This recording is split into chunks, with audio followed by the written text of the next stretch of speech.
Next up, we're going to look at the directives used for conditional compilation.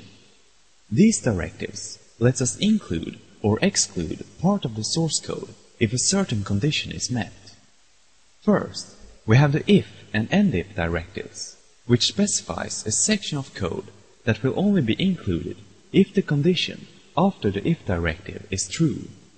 Note that this condition must evaluate to a constant expression. Just as with the C++ if statement, we can optionally include any number of else if or elif directives and one final else directive. Sometimes we may want to compile a section only if a certain macro has been defined, irrespective of its value. We can then use two special operators, which are defined and not defined. The same effect can also be achieved using the directives if defined and if not defined, respectively. For example, the if defined section is only compiled if the specified macro has been previously defined. Note that the macro is considered defined even if it has not been given a value. Next, we have the error directive, which aborts the compilation when found.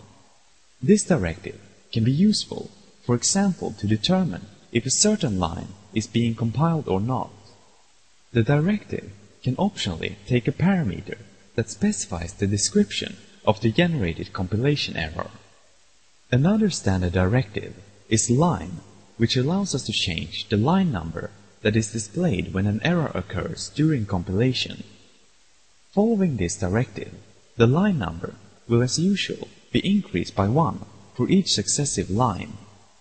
The directive can also take an optional string parameter that allows us to change the file name that will be shown when an error occurs. The last standard directive is pragma, or pragmatic information. This directive is used to specify options to the compiler. For example, we can use pragma message to have the compiler output a string to the build window, or pragma warning to change how the compiler handles warnings.